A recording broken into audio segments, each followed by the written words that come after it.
Good afternoon, colleagues. Welcome to the Research Capacity Development Unit at the University of Johannesburg, the Biometric Analysis and Research Impact Metrics.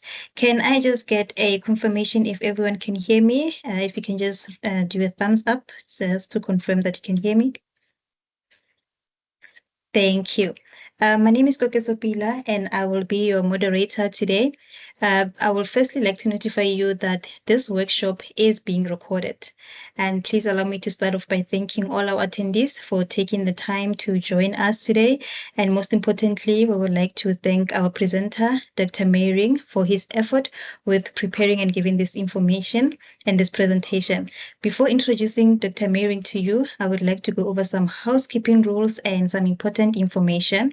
So for the housekeeping rules, if you do have questions during the presentation, please raise your hand if you would like to speak. Alternatively, you can type your question into the chat box. I will then indicate to the presenter to address the question. And as I have already mentioned, that the session is being recorded and the presentation slides will be requested from the presenter, and both of these will be uploaded in our Moodle communities by the end of the week. And also a feedback survey will be sent out during the session on the chat box. We would like to request that you please fill the survey out for us to gain some insight on whether this workshop was useful and how we can improve in the future, as well as to provide some kind words to our facilitator for their hard work. And this will also be used for the RCD and facilitator reporting. And this also ensures that you get the certificate of attendance. And just to mention that we have recently launched the RCD management system, otherwise known as the RCDMS. Let me take this opportunity to urge those who have not registered on the RCDMS to please do so. And if you are having challenges with registering, you can contact us on the RCD inquiries at uj.ac.za. And also just to let you know that one of our colleagues, Mr. Lawrence Asani, will be at the APK library tomorrow from 9 to 12, assisting with the RCDMS registrations. And also he will be at the APB library tomorrow, which is Thursday, from 9 to 12 also. And one of our colleagues again, Ms. Andrea, is also available online from Monday to Friday, 8 o'clock until 11, to assist with all the challenges with RCDMS registration. So without any further ado, I will then introduce our facilitator by reading out his bio. So our facilitator, Dr. James Meyering, is the manager in the Rating and Awards Division at the NRF. His tenure at the NRF has been marked by leadership and growth. Dr. Meyering started as a grant officer, then progressed to a professional officer in reviews and evaluations. For the past 5 years, he's been at the helm of the established researcher proposals as a director, demonstrating his ability to lead and manage complex projects. Currently, Dr. Meyering is serving as the director, the manager for the rating, a position he has held for the past 11 months. And after completing his master's at the University of Cape Town, he moved to Dusseldorf, Germany, and he did a PhD in environmental biology from Germany in 2006, delving into the effects of air pollution on the cardiovascular systems. Small particulate matter finds its way through the lung membrane into the systematic circulation due to the inflammation in the lungs. So he further honed his research skills during his postdoctoral studies at the University of Munich and Stellenbosch University. Achievements Dr. Meyering is proud of were participating in the Caldwell Mount Everest expedition, where he was involved in studying the effects of hypoxia on the human body. The team went up the base camp on Mount Everest, Nepal. Another scientific adventure involved being locked up in a space capsule in the Utah desert for a month, mimicking life on Mars. So I will then hand over to Dr. Meyering. Dr. Meyering, just to confirm with you, would you like to take the questions during the presentation, or would you take the questions at the end of the presentation? I would prefer it afterwards then, yeah. Sometimes I'm okay in between, but I think, just it's better to take it just after the presentation, if you don't mind. Okay, that's fine. So participants, you can post your questions on the chat box if you prefer that, and then at the end of the presentation, I will raise them to Dr. Mayring, or you can also reserve the questions, and then at the end of the session, we can have like the Q&A session, and you will be able to ask your questions. So without any further ado, I will hand over to you, Dr. Mayring. Okay. Good afternoon, colleagues. I'm feel very honored, of invited for this workshop session and bibliometrics and cytometrics. So as already said, that that I am a manager here in the Rating and Awards Division. The NRF recently had the restructuring, but hopefully, and I believe this is most postgraduate participants in this workshop. So it is actually very good that you are already sensitized, and I comment and applaud the University of Johannesburg for allowing students, especially at the postgraduate level, to already engage in, for postgraduate and actually post PhD, postdoc, research career, because what I'm going to talk about today is about rating. So, and bibliometrics and cytometrics, of course, have a very huge role to play in a rated researcher's life. So, without further ado, I'm going to try and see if I can link up my presentation. I hopefully where's I'm just trying to see where I can do the sharing. So just to get a sense of Windows where PowerPoint. I'm just trying to get, yeah, there's it. Um, just tell me if when you can see it just by thumbs up. Let's see. Okay. Okay. Can you see it in PowerPoint mode, colleagues? Yes. Yes, we can see the It is in presentation. PowerPoint mode. All right. Okay. Yes, ladies and as it said, I prefer my the full name James Justice Mayring. As that there was a notorious gangster by the name of James Mayring, and I do not want to be associated with that one. That's why I usually refer to as James Justice Mayring. But as said, I title my talk the rating of research is the rating process. And as I already alluded to it, that bibliometrics and cytometrics plays a crucial role of a rated researcher's life, and even as he progress. So let me just see where next. I'm trying. Actually, this is the first time that I'm doing it in this mode. Okay.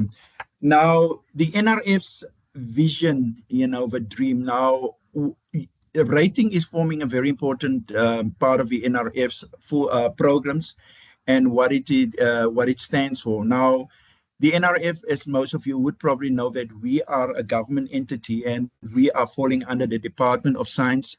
Is now DST. I'm just need to get it every time correct because they have changed their name so often. But we are under the Department of Science, Technology and Innovation. And therefore, most of our funding comes from government. We have, of course, my outside funding, but the main vision of the NRF is we want to equip, support, and help research for a better society. Um, and therefore, it is very important. Now, how do we do it, and what is the NRF's mission per se? Is to enable and facilitate the contribution of knowledge and scientific research to national development. Now, that is what one of our main purposes, and you will also know that we are involved with student funding. We help with infrastructure like a national equipment fund. We have also facilities. If some of you might know, we are Itemba Labs. We have where we actually do research, but we are most in our primary target is to fund researchers and research institutions. We have, of course, if some of you might know, the Saatchi chairs and our centers of excellence. So that are the entities that the NRF is playing a crucial role in, and that is what we're trying to do. And you will see later on was that the rated researchers are even playing important role in these different aspects of programs that we as NRF is providing. Now, I have said there's the rating system. As been mentioned already, I'm in the past 11 months, I'm now the manager. We were previously called directors, but nowadays it's managers in charge of rating and awards. Now, just to give you a quick overview, we also have the national, or what we call it, the NRF awards that we offer to the South African communities. And so you will have these NRF special awards that we often also have is like Lifetime Achievement Award. We have a Public Engagement Award, the Hamilton Naki Award, Research Excellence Award for Next Generation Researchers. We have the Champion of Research Capacity Development and Transformation Awards. And there's, of course, my Science Team Award. And now we also have the NRF Societal Impact Award. Now, those are the awards that are, even as you as the postgraduate are also contributing and can even apply in via your respective research unit and through, of course, by the research office, because and the research office would probably have more info around that. Now, what is an NRF rating? And just, I think, didn't I? Now, just coming back to the rating system again, the rating system is this year, is 41 years old. The NRF instrument that was established in 1984, whereby researchers voluntarily applied to be assessed in terms of a scientific standing, excellence, productivity, and impact by peers who are sourced globally and who are selected for their expertise in the field.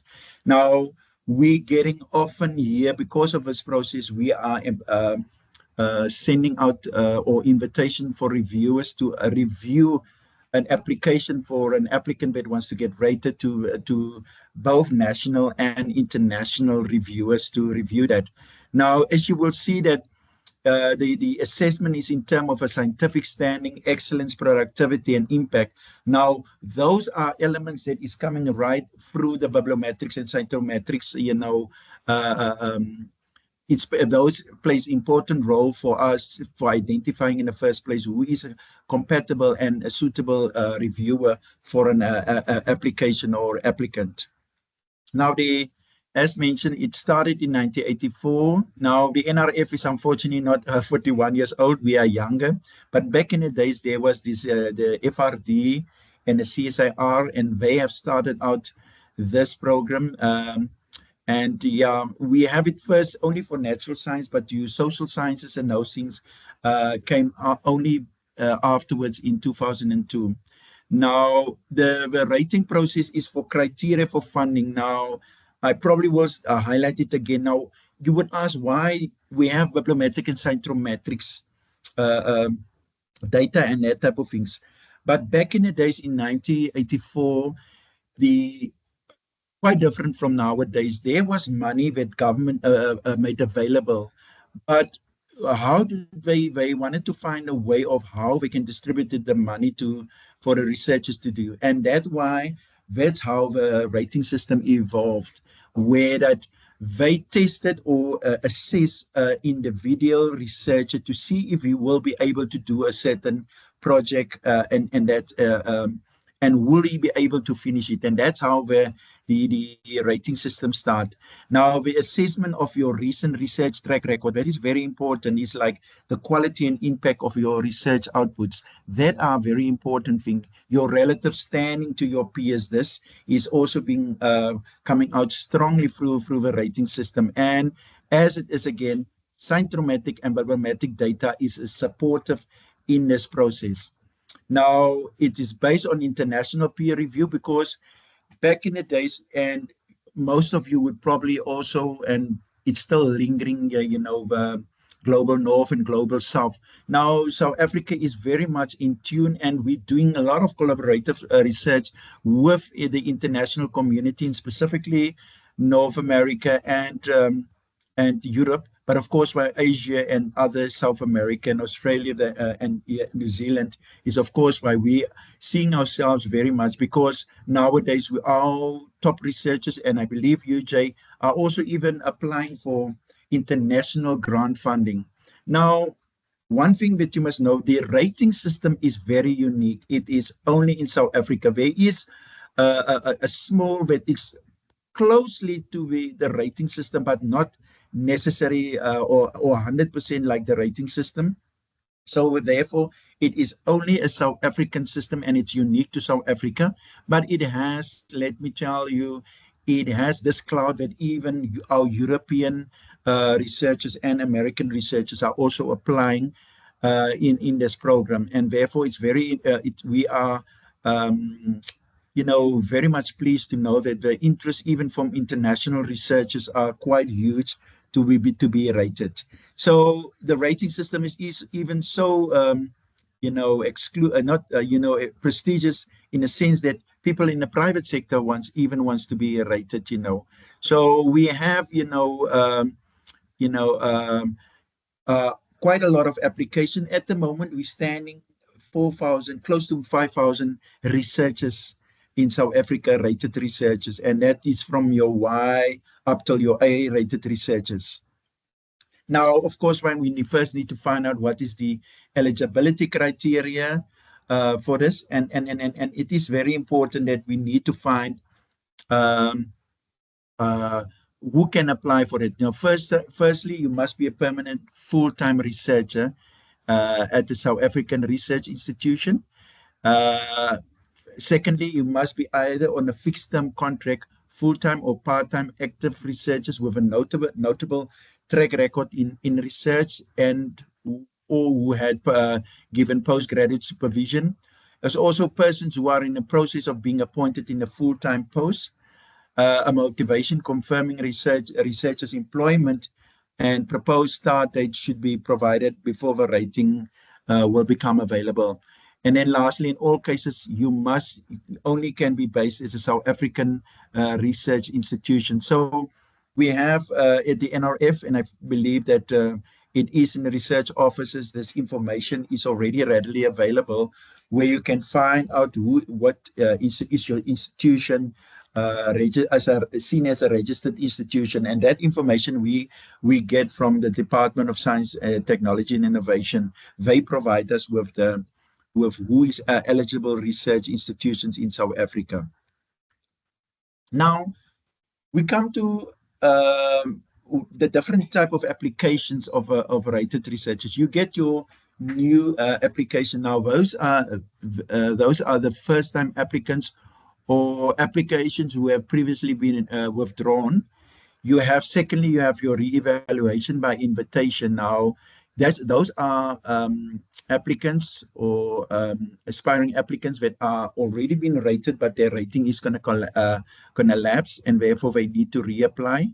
It's gonna already come into the next slide. If your rating only lasts for 6 years, and then in the fifth year you need to reapply for it to kickstart. Once your old rating has lapsed, that your new rating can kick in. Re-evaluation. Applicants did not respond to be above invitation, but subsequently applied or received a rating rating unsuccessful outcomes 3 or more years earlier. The rating process is quite a stringent and robust process. So there are applicants which applying and then their rating is unsuccessful. What happens is that you only once you get the rating unsuccessful, you can only apply after 3 years. Again, you must have a period of 3 years, and there's a reason for that. One of the things why you get a rating unsuccessful is that you have not yet built up enough experience or enough information or track record to be seen as an established researcher, and therefore rating can be unsuccessful, and therefore the 3-year period where a person cannot apply is actually there to help the applicant again to build up his research profile in that 3 years until the next available time that he or she can apply again. Special re-evaluation, that is in the cases where you have an extraordinary re-evaluation application sooner than your 6-year validity period, and that must be motivated basis on extraordinary rapid progression since the last evaluation. Those are in cases like, for example, if you got a Y rating and or even a C, and you have seen in 2 years after you got your last rating, 2 or 3 years, you find out you have developed quite unique research output, and your published quite a lot of papers that made it so possible that you establish a certain niche in a short period of time, that you through the university can reapply for a better rating. Now, here is illustration again, is what, illustration of your rating timelines. Now, application times 0, and as I said, it is for 6 years. Now, you need to know that the rating application is being seen as sorry, your application is dealing with your experience, and is assessed on an 8-year history of your performance in the last 8 years, as you can see from the diagram. So that is very much your last 8 years of research outputs and what you have achieved in your research field. You get assessed by that in a rating application, and that will determine the rating outcome. Now, you will also see that we say time 0 is that your rating is valid for 6 years. You need to apply, unfortunately, in your 5th year. So, because usually it takes roughly, sometimes with a delayed, and to get your application concluded, it can take up to a year, and therefore it is advisable to apply in the 6th year of your rating for your new rating. Now, you will also see I've alluded already to that, the 3 years that you need to wait. If you were unsuccessful, that you have to wait 3 years again before you can apply. So that is the rating timeline, and it is applicants are or respective applicants that wants to apply needs to be take full note of this, and even when they fill out an application, they need to be aware of these timelines. Now, this is rating process is just highlighting again what I have just stated. And so, as I said, the rating is for 6 years. Now, the meeting dates and all those things is being published on the NRF website. And results is usually available within 10 days of a meeting, is usually when we only give the outcome, and then later onwards we will give outcome plus the feedback of the application. Now, this is a very, very, very hectic slide, but it just gives you an overview of what is happening, the process that the application is going through. I will also highlight later onwards what is this. The SC stands for a specialist committee member, and you have your convener. Now, what the process that is going through when your application gets to us, it gets screened to see if eligibility criteria and all other, and to see if the attachments are included and all that things that can make your application suitable to go to panel. Now, once it reaches the panel, the SC member, specialist committee and conveners looking through your application and see to it in which specific subject panel it must go in. Then, as I will state later, is also that you as applicant, the respective applicant, puts in your own nominated reviewers. Your own reviewers, and then the specialist committee, along with a convener, is then selecting additional reviewers for your application to make it an equal and a balanced reviewers for your application. So usually you need to have six application for your application, 6 reviewers. So usually 3 from applicant nominated and 3 from the panel, and that's the SC and convener nominated, we call them panel nominated or independent reviewers that is attached.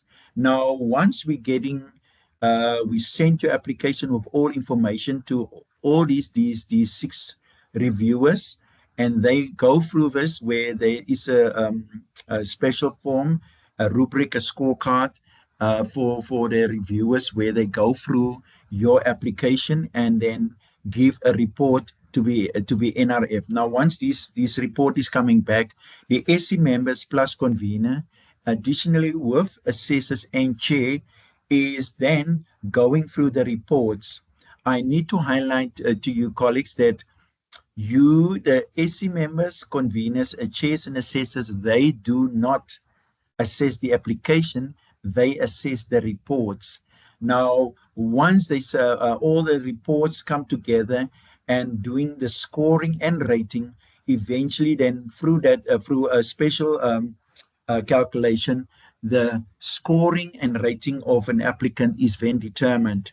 And that is what eventually, once it's been signed off by the panel, that is then gets sent to the applicant, where it can range between anything from Y, P, C, B, or A. But the outcome is then correspondent with the applicant. You will also see that during all the deliberation and discussion in the panel, there is a feedback writer that take down all the comments and even the reports comments that is written by the reviewers.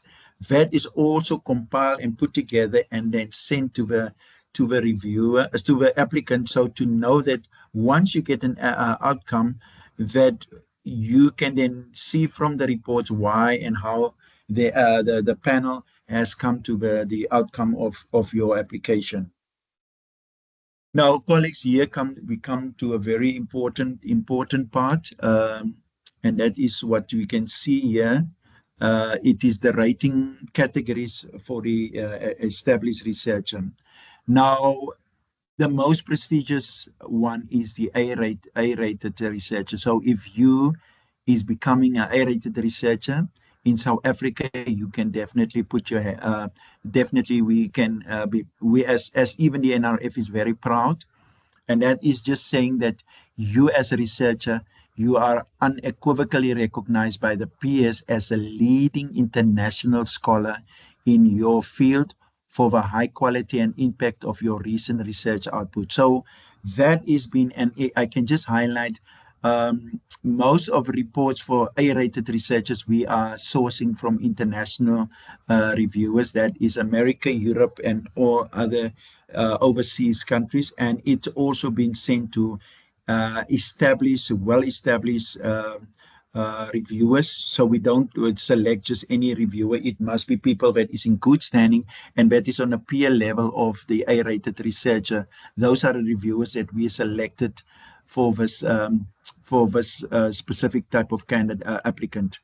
Now, the B-rated researcher is a researcher who enjoys considerable international recognition by their peers for the high quality and impact of their research outputs.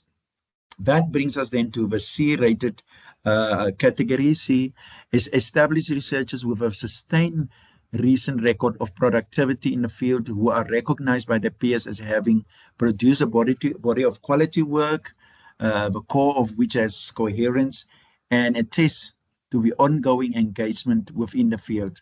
It's also a C-rated is demonstrate the ability to conceptualize problems and apply research methods to investigate them. So you see this three categories that and what the distinction is between them. So we have in South Africa, and just for interest sake, we in South Africa have, I think it's roughly over 50% of all the close to 5,000 researchers. Most of them falls into the C category.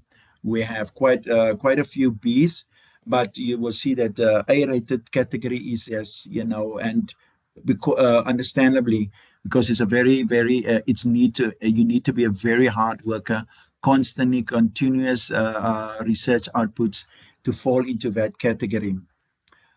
That brings us to the P and Y category, and I think for the colleagues that I'm speaking to now, you must actually look at this specific category that is will of course why for you be very be one of the first. This is what I call the entry into the rating arena, and as especially for the upcoming and youngsters post PhD, postdoc, these categories are the ones that mostly the entry level. There are cases that new or first time applicants and specifically young applicants fall into the C category.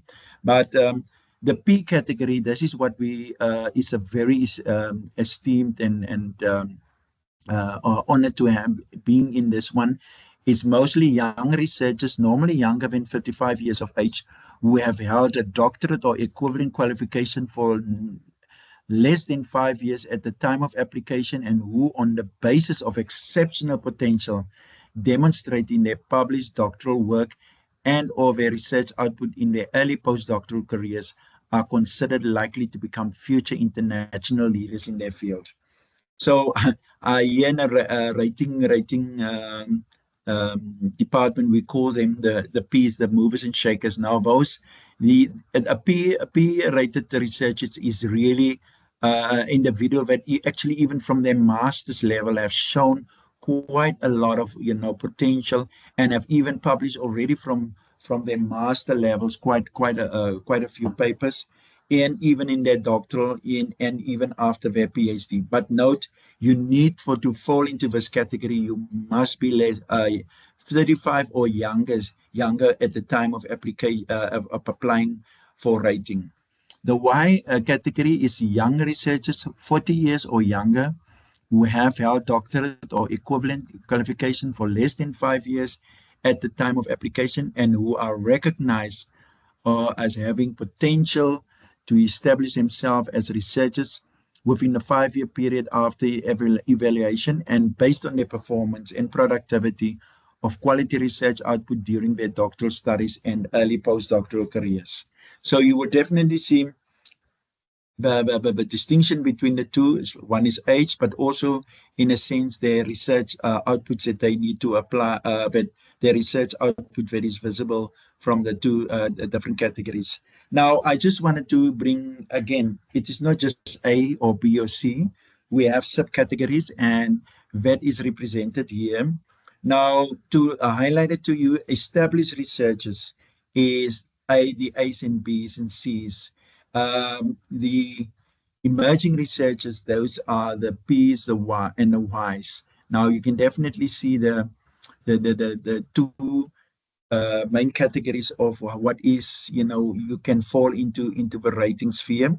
But I just wanted to make it known that for emerging researchers is to know that it's age-wise, and also for when you have finished your PhD, and which track you will actually fall in. So as I mentioned, that if you're older than 40 years, you automatically, but it is also provided you are quite your research output is very, very good, and things that you automatically will fall into the C category if the requirements are met in the C category. So that is what is stated there. But colleagues, I want to bring you to the subcategories that are there. Now, in the A category, sorry, I'm just going to get some water.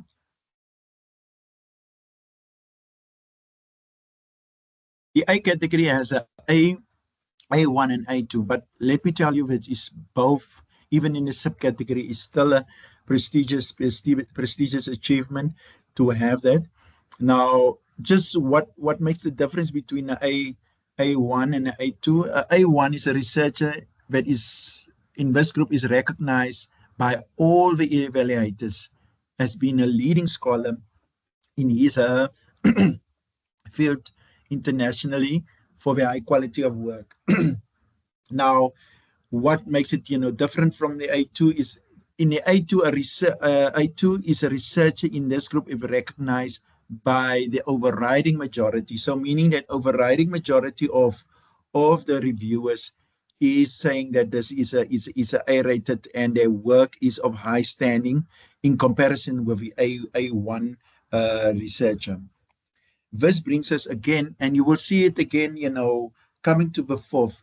What is the difference between a B1, a B2, and a B3? A B1 is that the applicants enjoy considerable international recognition for their high quality and impact work by all the evaluators. There you will see that all the six evaluators, six reports is saying all the same language. They stated that what is this um, applicant's status is, where you come with a B2 is that all the overriding majority of the evaluators are firmly convinced that the applicant enjoys considerable international recognition.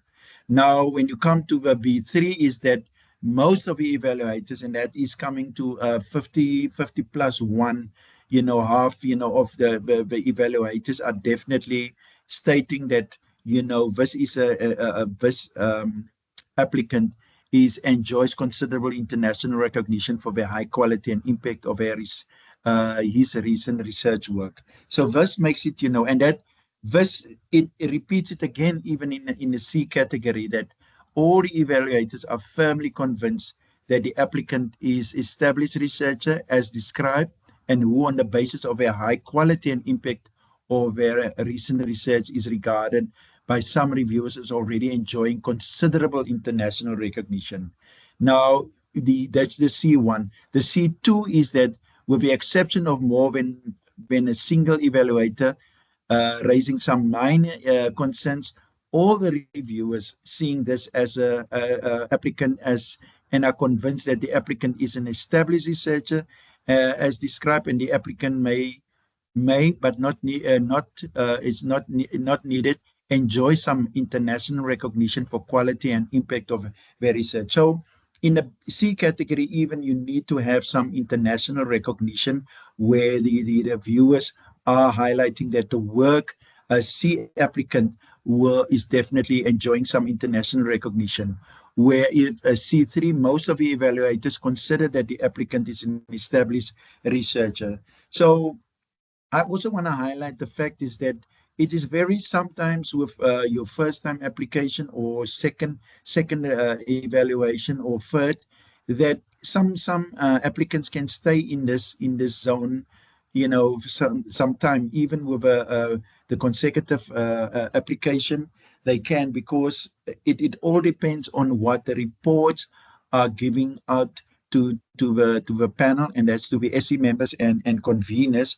And once they got serve in front of the panel where the chairs and assessors are sitting as well.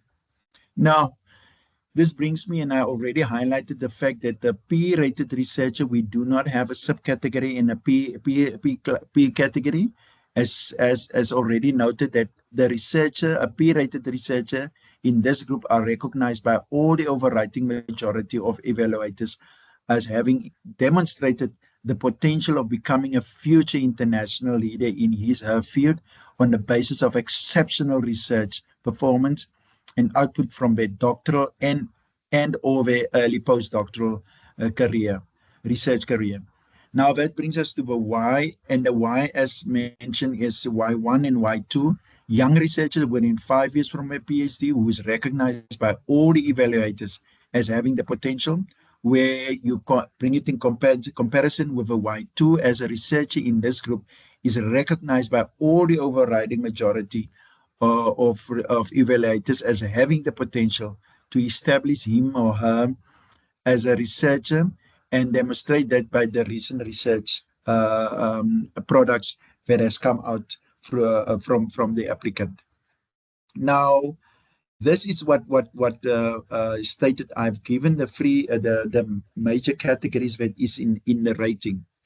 Now, why is rating important? And it brings this, that why are we doing that? Now, firstly, when Professor De Wet made the statement way back, is that the rating system was developed based on the sound principle that research support in universities should be based on identifying the most important and the scarce element in good research, and that is a good researcher. In essence, we believe that quality of a researcher influences the quality of research produced. That is what the pillars on what the rating is resting on. You can only do a good um, research project and that things if you already has established and has already shown yourself as a good researcher with some of these aspects that I've mentioned before. Now, why is rating important? Now, the rating is important and it is being adopted by all institutions, even UJ, that is very much boasts with quite a number of rated researchers, even up to A-rated researchers. And that's why I will highlight the reason why the rating is important. Number one, it gauges the strength of a South Africa science system. We, the system, benchmarking research quality with international peers and to gauge the strength of a South African science system.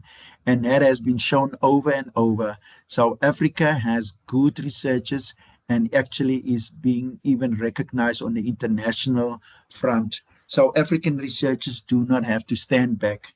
And definitely we even it is proportional to the status of our rated researchers cohort that we have presently in our database. Now, the rating system is also it's a proxy for research excellence. So, higher education institutions use the NRF rating system as a proxy for performance and research excellence when recruiting, selecting, and appointing staff. I just have to note it to you that this system is being given free to the South African research institutions. And the research institutions, I mean all the university and the research facilities that is falling under research institutions in South Africa. So that is definitely giving you an idea that, and let me tell you that the university boasting with a number of rated researchers they have on as staff. It's prestige. Number three, it's a prestige to have a rating in the sense that it's a voluntary submission by researchers, gives an idea of the value attached to the researcher holding a rating. So it has, as I've highlighted again, that it's very much prestigious to have a rating, and especially if you can obtain a high-rated status.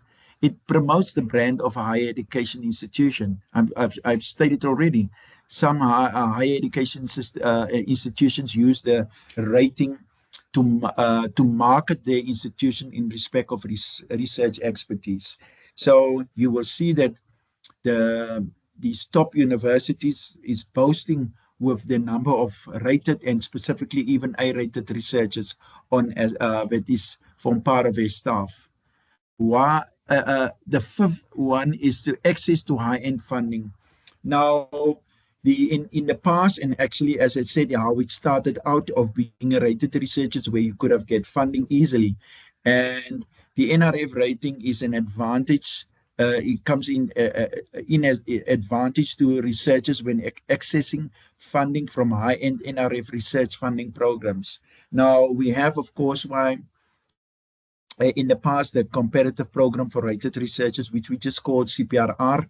And then if you want to be a tier one shareholder, you must have a rating. So in that sense, you need to be very much, it is important to have a rating to be able to fill it, to occupy certain high-end NRF funding programs.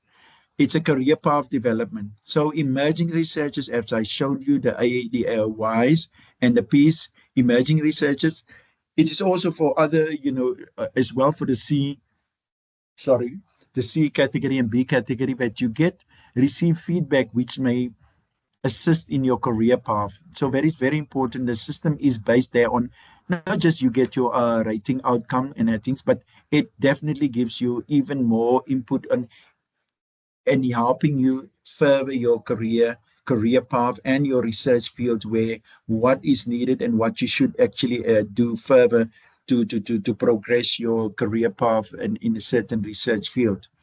Now, the recognition and rewards of diverse contribution. The NR rating is also used for recruitment, recognition awards, and incentives.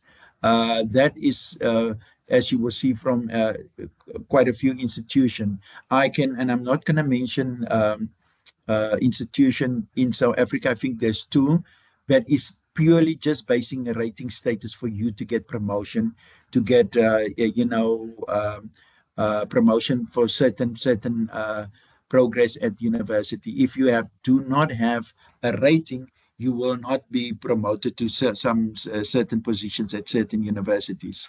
So just to highlight it for those of you, especially in your postgraduate studies, and especially if you want to go as in a research field, that you need to understand that rating is coming quite in handy, especially for the for your for promotion purpose later onwards as a researcher at research institutions. Promote productivity. Now, established research, it stimulates maintaining and improving levels of research excellence. Now, you have to know, if you got your C rating, you definitely, irrespective of what it says, say for argument's sake, C2 or C1. With your next rating, you don't want to be in a C category. You want to be in a B category. So this is actually a stimulus. The rating helps you to stimulate you and to actually maintaining and to kickstart for you to do better in your next rating phase. So that is very much important. And then, of course, why it comes with the the rating, the incentive that is going with it. Now, newly rated researchers getting a 50,000 rand. Let me just say, previously it was quite higher, but due to reduced funding uh, from government pockets and that things, it has come down to it. I believe back in the days, it was 10, 15 years ago, it was 100,000, 120,000 Rand that you could get, for your new rating.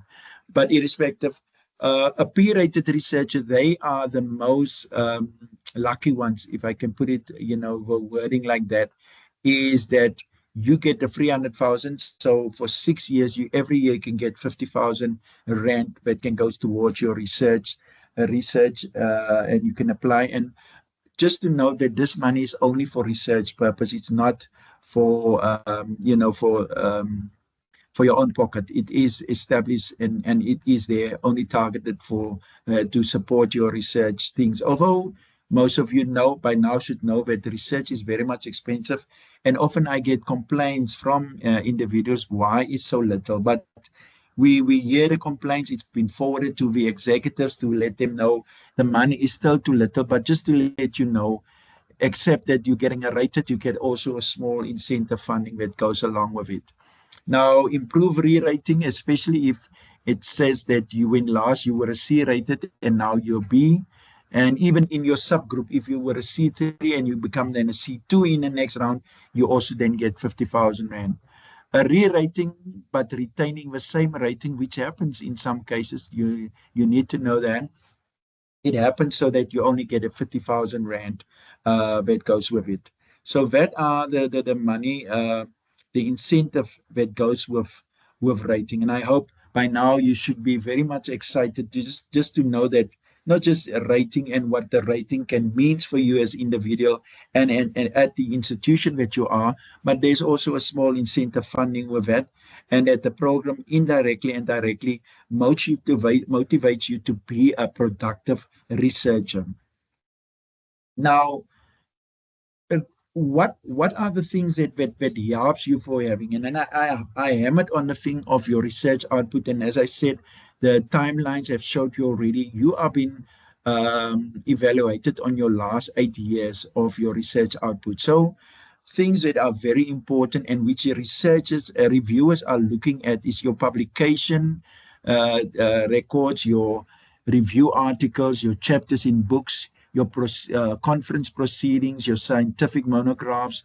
Also, if you have been a keynote or plenary speaker at international conferences, patents, public biological database, and as well as other full-length conference proceedings, technical reports. I want to highlight the fact that you should not see only just from one lens, because um, there are different subgroups. We at the NRF has over 68 subpanels. That is 86, 68, sorry, 68 rating subpanels. So you need to know that we're also covering arts and humanities, those kind of fields, which is very important. And you need to know that this research outputs is not strictly based in each category the same. In some other categories, there's other things that forms very much important, and therefore, when you apply, we have all the relevant documents for you to scrutinize to see to it what is very much important in your category that you or in the subject field that you are doing research, where you have to take note of what is the major primary and secondary research outputs that is very much important in your specific research field.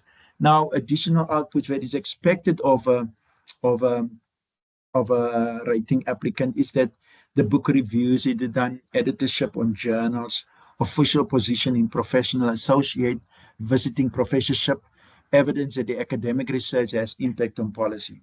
So these are the things that, and especially if we look at it in the bibliometric and scientometric view, is that those, you need to go and apply or just publish, and hopefully in really good journals.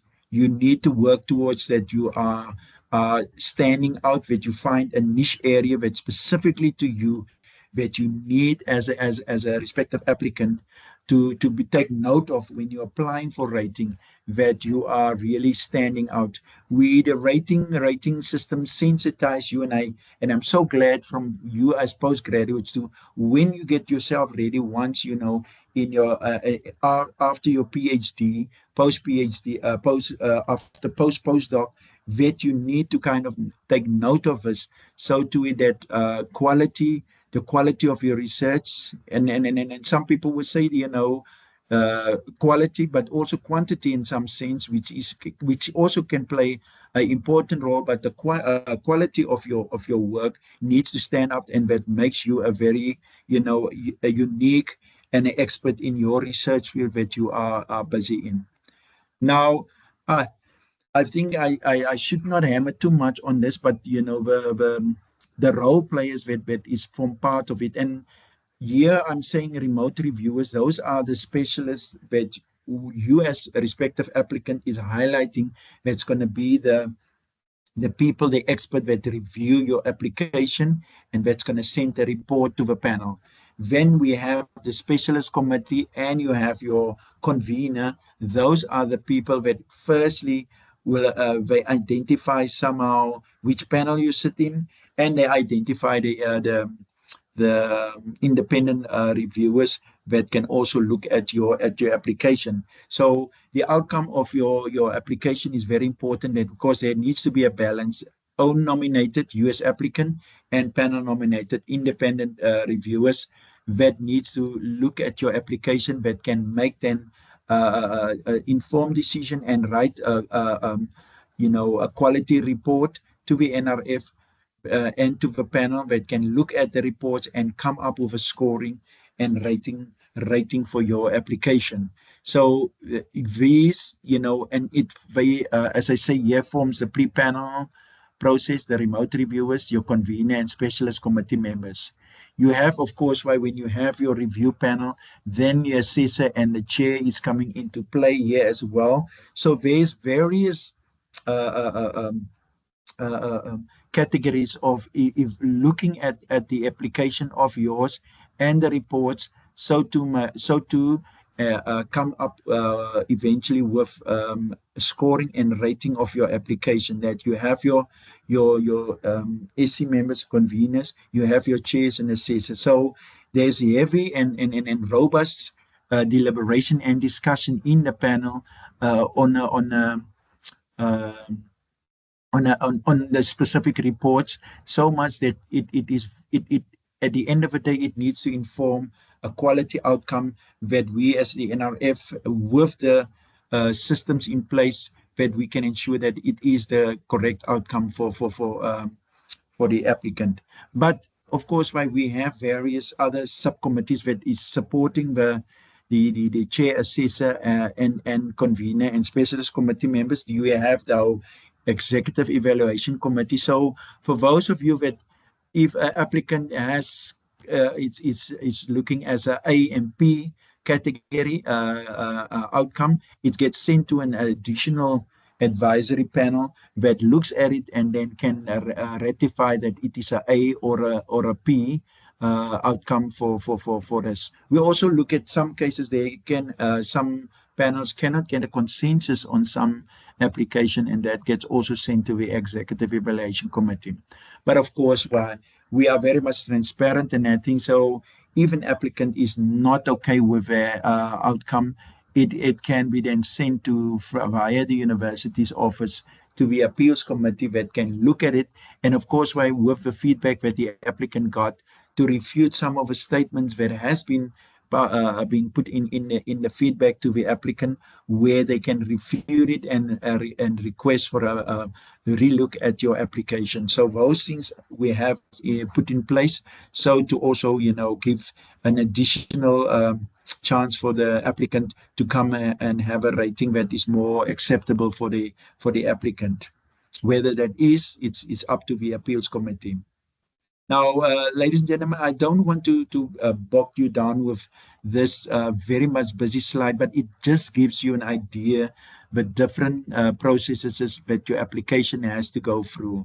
And I want to highlight that it needs to go through all of this before a final outcome is then given to you as the applicant. So various role players are having it, and then the different panels that it serves on is quite important, so much that we as NRF can vouch that the outcome is an acceptable, is a certified outcome that we can stand by because of all the rules, regulation, and things that are in place for you to get as an applicant to just to let you know that your application has been dealt and has gone through various processes to get eventually the rating outcome that you have. Of course, where you will see that there's one where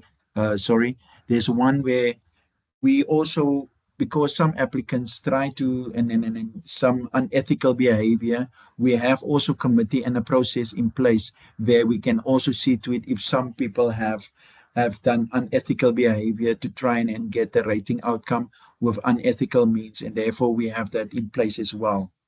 Now, critical information that's provided by the evaluator, and of course why we need to, even you as applicant need to know that you cannot just nominate any reviewer. It shouldn't be a family member, it should not be a collaborator, it should not be someone that you are very close with.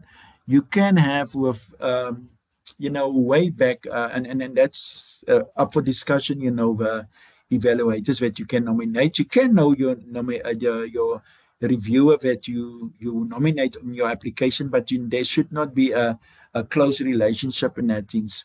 We understand from an NRF and a rating specifically that certain fields are got it's very small community, and sometimes you need to forward it to someone which sometimes but there shouldn't be in the last 5-6 years any collaboration with this specific reviewer, and in that case it can go. But we also understand the dynamics with the different fields. So the clearance is that confidentiality agreement, the assurance, the reviewer needs to give assurance of no conflict. There's confirmation of having read all the relevant material. Now, the reviewers, we have quite a few, we have to send out quite a lot of invitation to reviewers. So an application is not easy. You cannot do it overnight.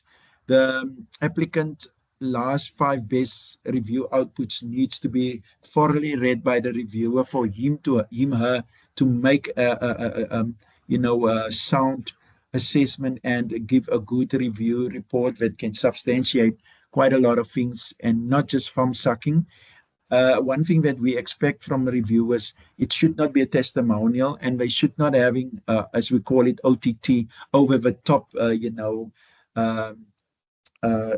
statements, boasting the applicant so much without any substantiation. Yeah.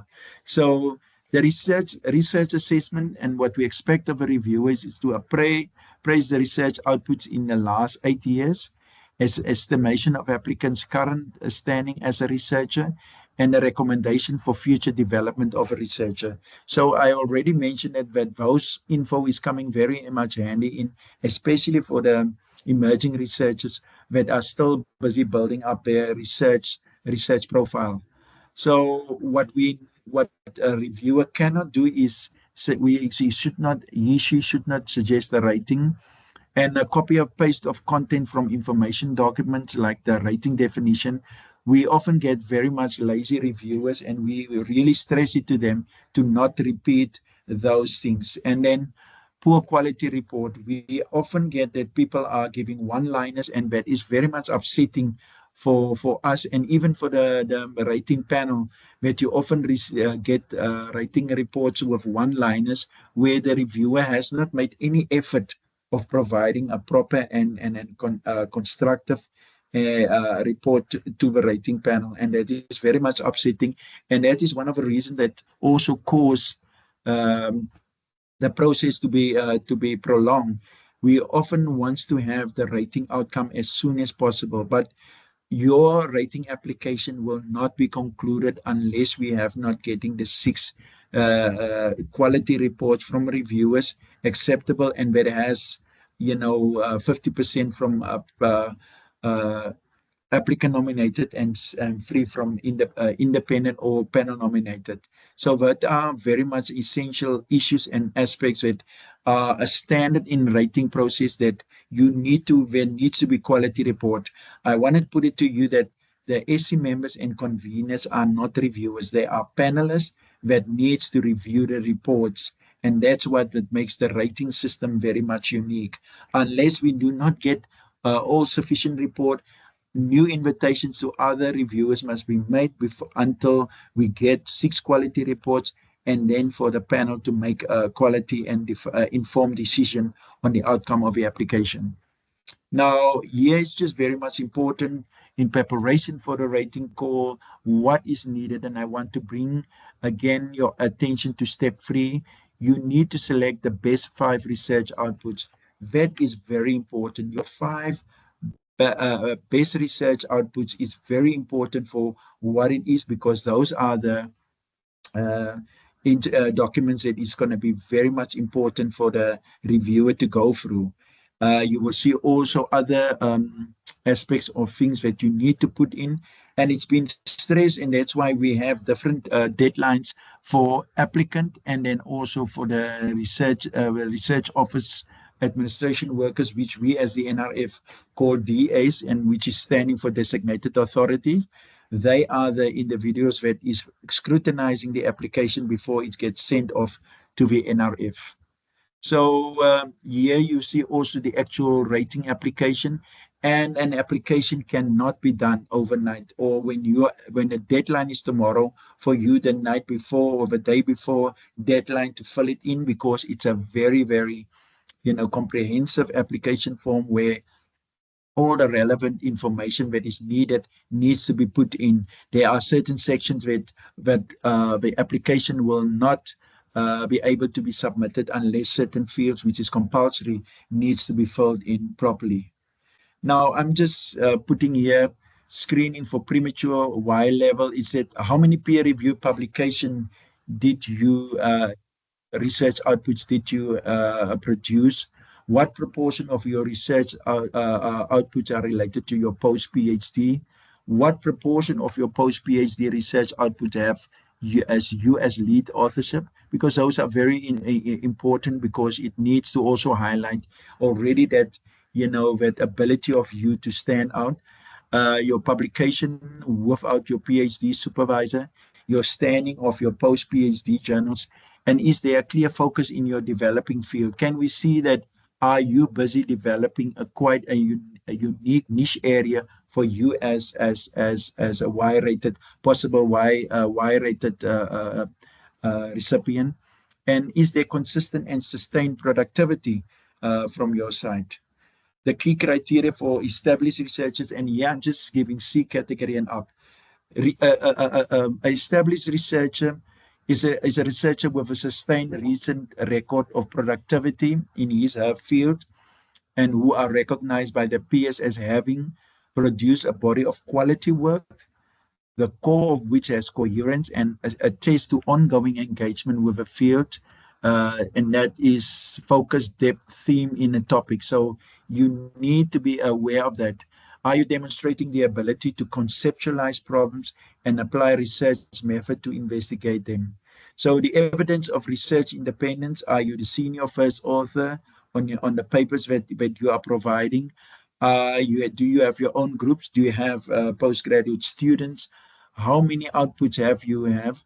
So weight not count is that have you quality papers in quality journals. And here, the aspect of high impact factor journals come to the front, and discipline specific, the type of output. So these are very much important for you, especially for first time applicants, but is unfortunately older than 40 years, needs to be made aware of these things that are highlighted here. And I just wanted to get, end here. And I think I'll leave it up now for the floor to ask questions. Thank you very much. Thank you very much, Dr. Mary, for that very detailed presentation.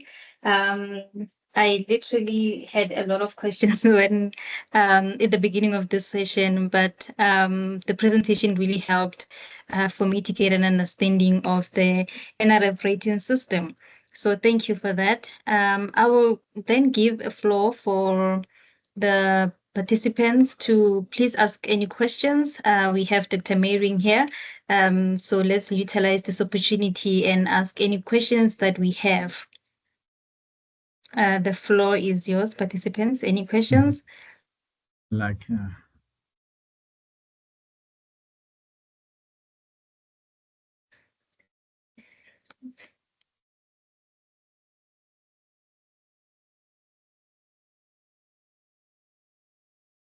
Okay, let me just enable everybody's mic so that anyone can just unmute themselves and speak. Just a minute while I do that. okay.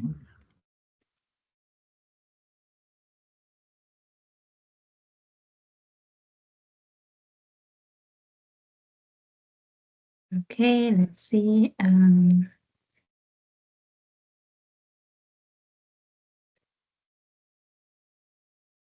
Okay, perfect. So everybody's mic is allowed. So you can just unmute yourself and then ask your question.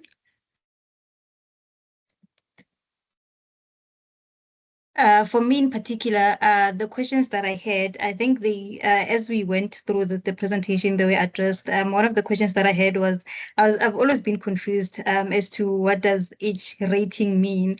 I've always known about the Y rating, A rating, but I didn't know what actually they meant. But today I got a detailed breakdown of what each of the rating means. Yes. So thank you for that. And I also had one of the questions was that can you appeal if maybe your application has been rejected, or is it non-negotiable that you have to wait for 3 years for you to reapply? And I think that has been addressed as well, because you did Uh, mention that.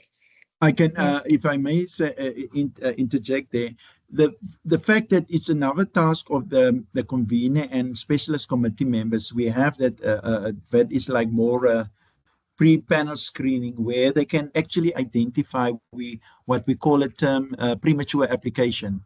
So that in that regard, a premature application is not falling under the RU. So what happens is that you can, in the next round, you can apply, but usually the premature we also expect not the next year, rather 2 years later.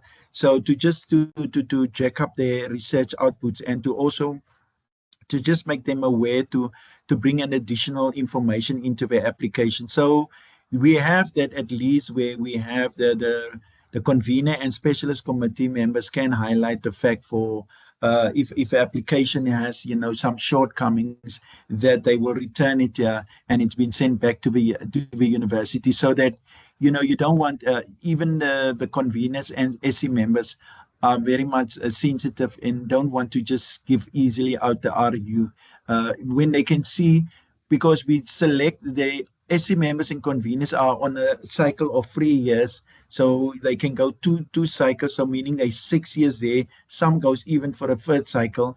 That they more or less know when a application reach them. Is the application ready? Is all the things there that should be there?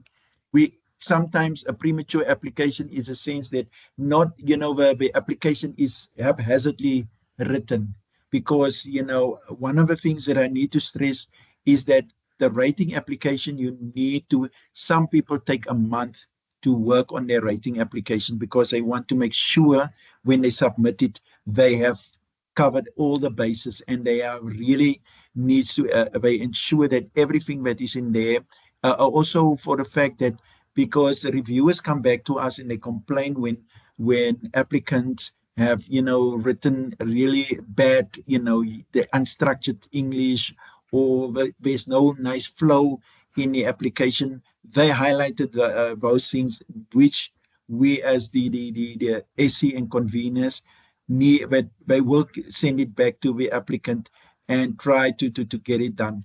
Another thing is that our call is usually open from October till February. And we found out that most people are doing it the last 2 weeks or 3 weeks before the deadline. It is advisable that the applicant are starting on the application, because our rating system is so you can work on your application and you can save it in such a way that you can come back and work on it on a regular basis in your free time, so that once you for sure, after sometimes or closer to the closing date, you can then go over it properly and thoroughly, so that you ensure your application is done properly, and therefore can submit it. And then once the designated authority or research administration workers look through it, they don't find any fault and they can immediately submit it to the NRF.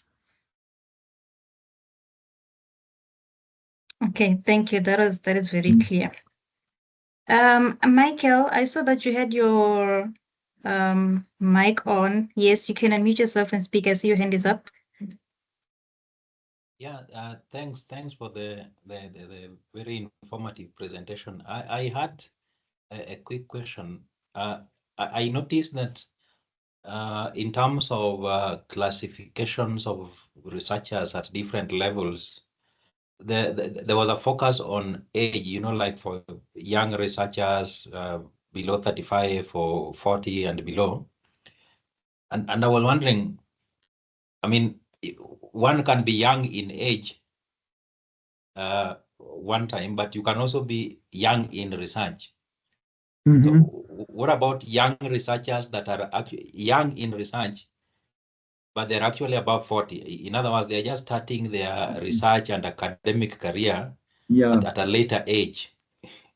I don't know if one can still be young in that context.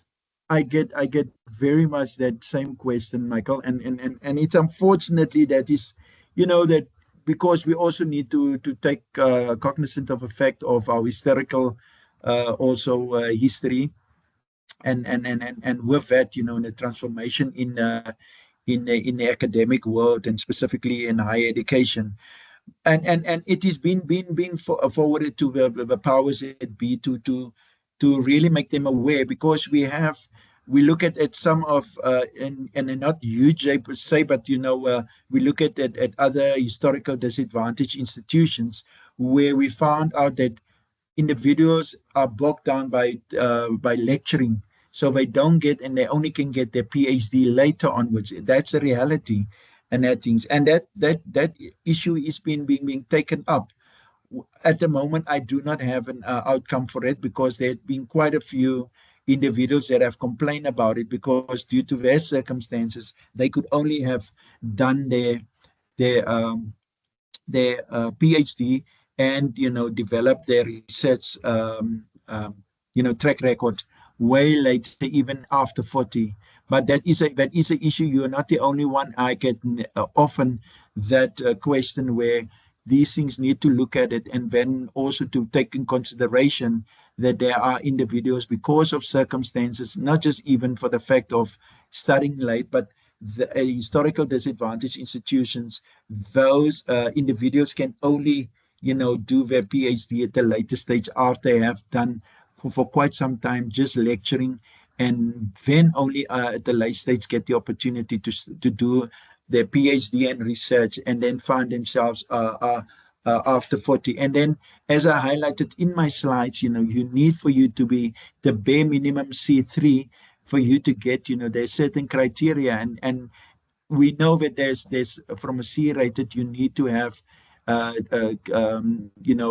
elements of being an established researcher, which makes it, but if you're over 40 and you only just started out and having not that much research output, it does advantage the criteria and things for that applicant.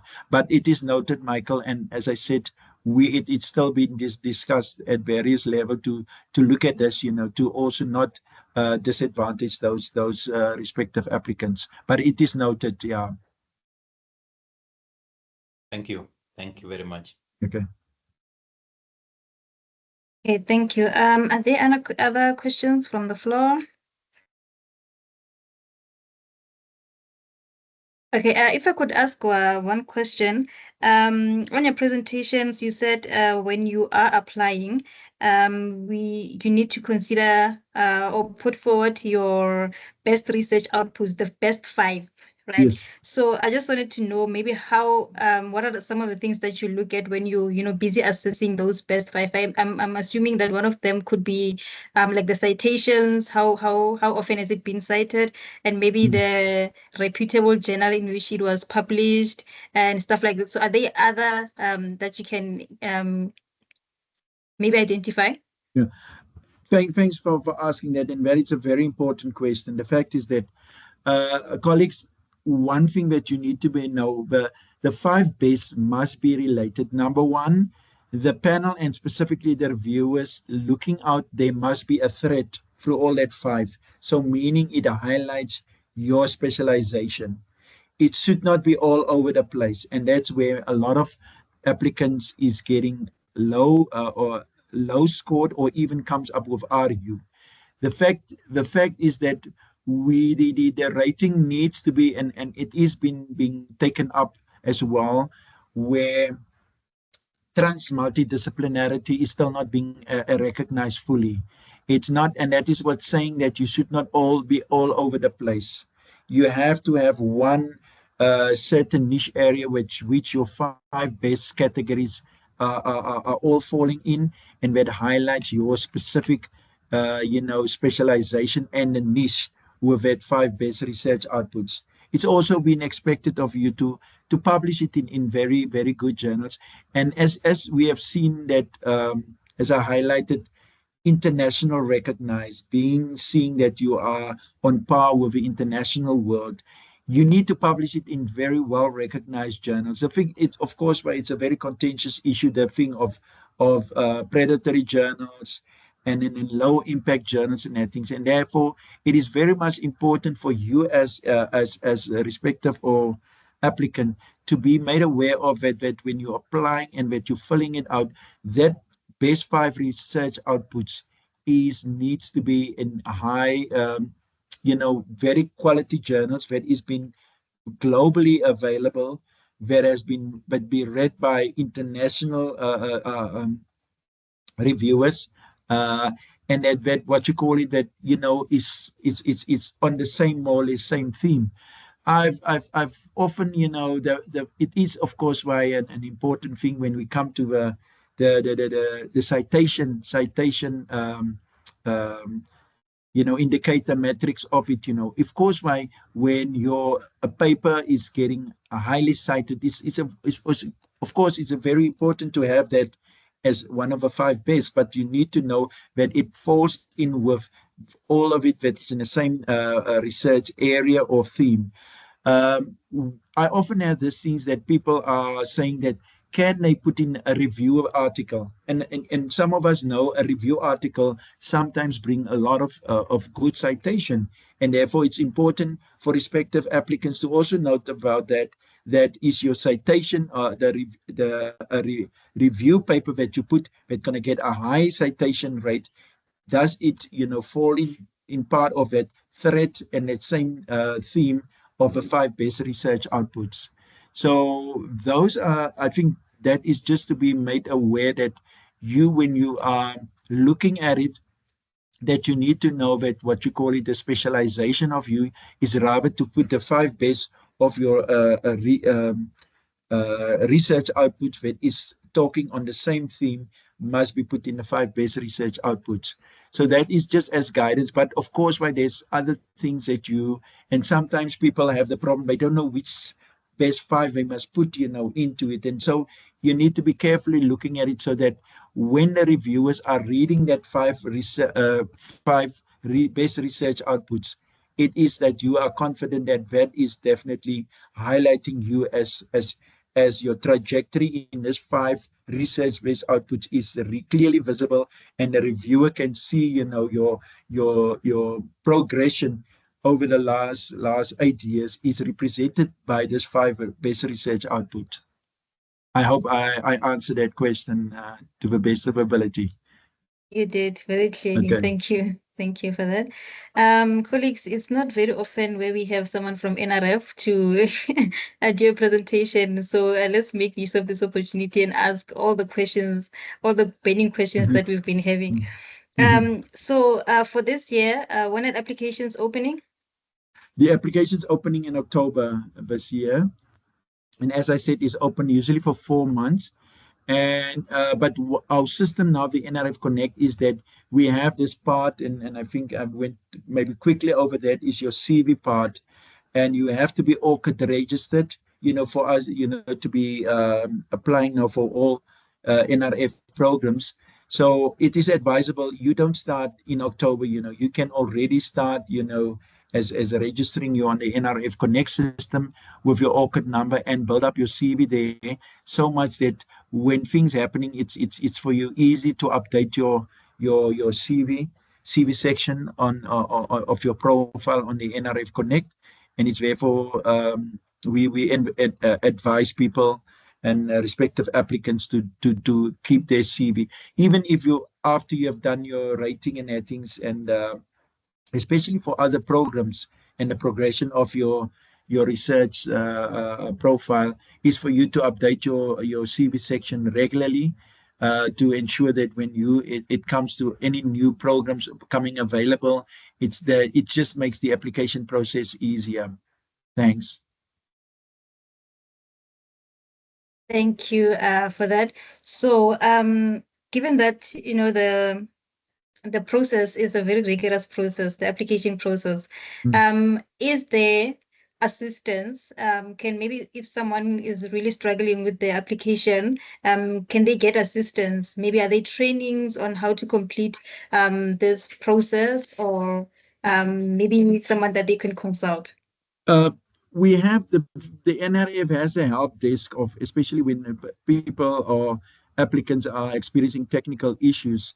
But I believe, and I think, I don't know if the Dr. Pillay has it, because I believe that some other research offices, I know that Dr. Andrew Kaniki, and then I think at one stage Dr. Rocky Skiev was individuals, consultants for UJ, which helped in preparation of the rating applications. They were instrumental. I know they were in contact a year or two ago to help in that, because one thing that the top universities, and I'm just giving now a tip away, that they are doing, they form internal committees. It's like a mock rating panel that they are doing, and in that sense they help their respective researchers at their institution, jacked up their applications, so that they know once they submit it to the NRF, they know it's really done.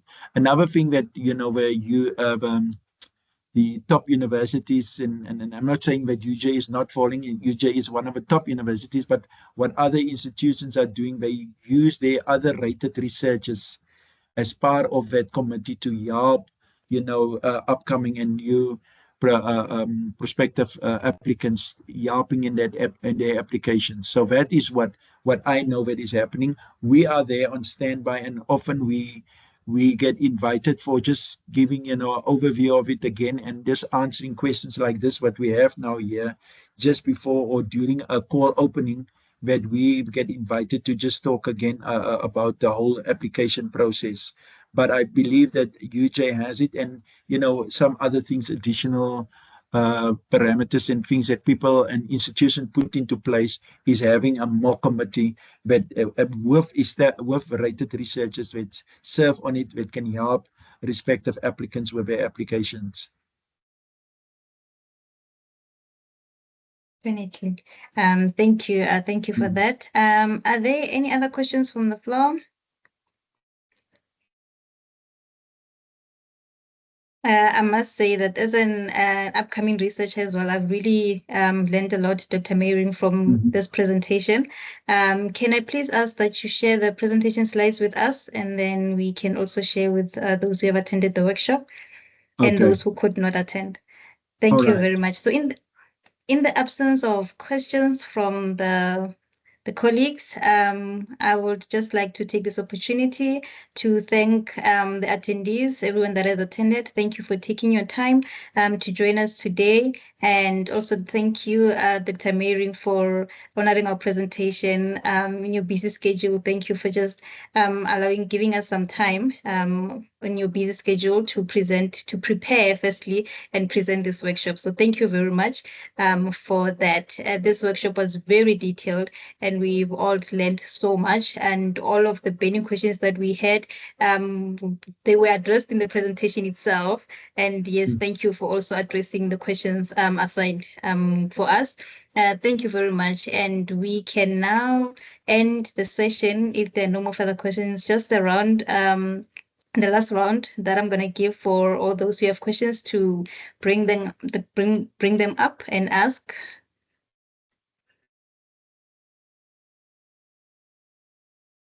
Okay, so there are no more questions. Thank you very much, Dr. Mayring, for honoring the invitation today. Thank you very much. A pleasure. Thank you. Just to remind everyone, please, I'm just going to put the feedback survey on the chat for the last time. Can I please request that you complete the survey and before you leave the session? And just to also remind you that those who are having problems with registering on the RCDMS, we are going to be having Mr. Lawrence Asani at the library, APK library, tomorrow from 9 until 12 to help you with the registrations. And on Thursday, again, he's going to be on the 11th. It's Friday, right? Let me see the calendar. On Friday, sorry. On Friday is going to be at APB from 9 to 12 again to help with the LCDMS registrations. And we also have Miss Andrea Josiah, who's available online from Monday to Friday from 8 o'clock until 11 o'clock. So those who have challenges with registering can please either see Mr. Asani in the libraries, or you can contact Miss Andrea Josiah for assistance during those times, 8 o'clock until 11 o'clock. And without any further questions or comments, I will then end the session here, and have a great day further. Thank you.